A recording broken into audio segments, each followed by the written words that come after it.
College ഗേറ്റിന് മുന്നിൽ bike നിർത്തി രാഹുൽ അനിയത്തി അഞ്ജലിയെ ഇറക്കുമ്പോൾ അവിടെ സ്നേഹ കാത്തു നിൽപ്പുണ്ടായിരുന്നു. അഞ്ജലിയുടെ ഒപ്പം പഠിക്കുന്ന വളരെ പാവവും ശാന്തവുമായ ഒരു പെൺകുട്ടി. സ്നേഹ രാഹുലിന്റെ അടുത്തേക്ക് വന്ന് മടിയോടെ ചോദിച്ചു, ചേട്ടാ, ഇന്ന് ഞങ്ങൾക്കൊരു കമ്പയർ സ്റ്റഡി ഉണ്ട്. വീട്ടിലെത്താൻ കുറച്ച് വൈകും. അഞ്ജലിയെയും ഞങ്ങൾ കൂടെ കൂട്ടിക്കോട്ടെ? അതുവരെ ശാന്തനായിരുന്ന രാഹുലിന്റെ മുഖം പെട്ടെന്ന് മാറി. എന്താണ്, രാത്രിയാവുമെന്നോ? മേലാൽ ഇങ്ങനെയും പറഞ്ഞ് എന്റെ അനിയത്തിയുടെ അടുത്ത് വന്നു പോകരുത്.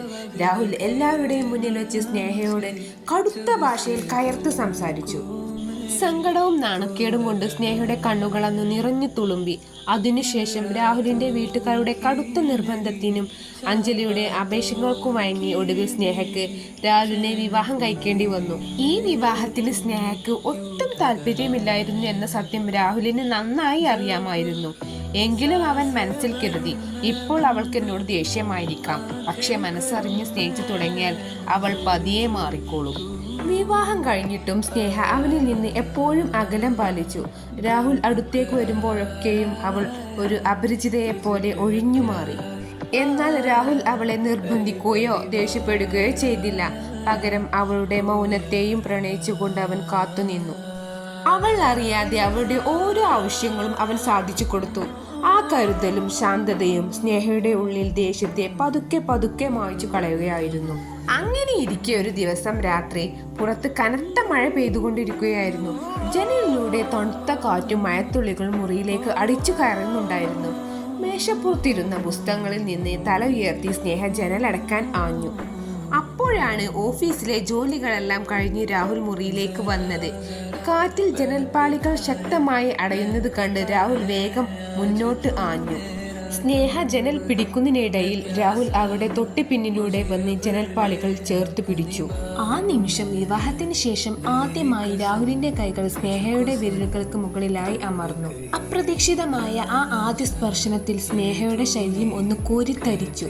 അവളുടെ ഉള്ളിലൂടെ ആ പ്രണയമിന്നൽ മാഞ്ഞുപോയി. നെഞ്ചിടിപ്പിന്റെ വേഗത കൂടിയ അവൾ ഒരടി പോലും മാറാനാകാതെ രാഹുലിന്റെ നെഞ്ചിന്റെ ചൂടിലേക്ക് പതുക്കെ ഒതുങ്ങി നിന്നു. രാഹുൽ തന്റെ കൈകൾ അവളുടെ കൈകളിൽ നിന്ന് മാറ്റിയില്ല. പകരം ജനലിൽ നിന്ന് കൈയെടുത്ത് സ്നേഹയെ പിന്നിലൂടെ പതുക്കെ ചേർത്ത് പിടിച്ചു. അവന്റെ നെഞ്ചിന്റെ ചൂടും ആലിംഗനത്തിന്റെ ആഴവും സ്നേഹയെ പൂർണ്ണമായും തളർത്തിക്കഴിഞ്ഞു. രാഹുലിന്റെ ശ്വാസത്തിന്റെ ചൂട് അവളുടെ കഴുത്തിലും തോളിലും തട്ടിയപ്പോൾ സ്നേഹയുടെ കണ്ണുകൾ പതുക്കെ അടഞ്ഞുപോയി. അവൾ പതുക്കെ അവനിലേക്ക് തിരിഞ്ഞു നോക്കി. ആ കണ്ണുകളിൽ അപ്പോഴും അളവറ്റ പ്രണയം മാത്രമാണുണ്ടായിരുന്നത്. രാഹുൽ തന്റെ വലതുകൈ പതുക്കെ ഉയർത്തി അവളുടെ കവിളിൽ പടർന്ന നനഞ്ഞ മുടിയിഴകൾ കാതിന് പിന്നിലേക്ക് ഒതുക്കി വെച്ചു. അവന്റെ വിരൽത്തുമ്പുകൾ അവളുടെ കവിളിലൂടെയും ചുണ്ടുകളുടെ അരികിലൂടെയും പതുക്കെ തലോടി നീങ്ങി. ആ മൃദുവായ സ്പർശനത്തിൽ അവൾ അനുഭവിച്ചറിഞ്ഞത് അത്രയും നാൾ താൻ കാത്തു സൂക്ഷിച്ച എല്ലാ പിണക്കങ്ങളും അലിഞ്ഞു പോകുന്നതായിരുന്നു. ഇനിയും എന്നിൽ നിന്ന് ഒളിച്ചോടാൻ നോക്കുകയാണോ? രാഹുൽ വളരെ പതുക്കെ അവളുടെ കാതുകളിൽ മന്ത്രിച്ചു. അവന്റെ ശബ്ദത്തിലെ പ്രണയം അവളെ കൂടുതൽ അസ്വസ്ഥയാക്കി. സ്നേഹ ഒന്നും മിണ്ടിയില്ല. അവൾ വിതുമ്പലോടെ രാഹുലിന്റെ നെഞ്ചിലേക്ക് മുഖം ഒളിപ്പിച്ചു. അവളുടെ കൈകൾ അവൻ അറിയാതെ അവന്റെ ഷർട്ടിൽ മുറുകെ പിടിക്കുന്നുണ്ടായിരുന്നു. എനിക്ക് തെറ്റ് പറ്റിയതാണ് രാഹുലേട്ടാ. സ്നേഹയുടെ ശബ്ദം ഇടറിയിരുന്നു. അന്ന് കോളേജിൽ വെച്ച്. പക്ഷെ ഈ കഴിഞ്ഞ മാസങ്ങളിൽ ഏട്ടൻ എന്നെ സ്നേഹിച്ച രീതി എന്നെ അത്രമേൽ തോൽപ്പിച്ചു കളഞ്ഞു. എനിക്ക് ഇനിയും മാറി നിൽക്കാൻ കഴിയില്ല.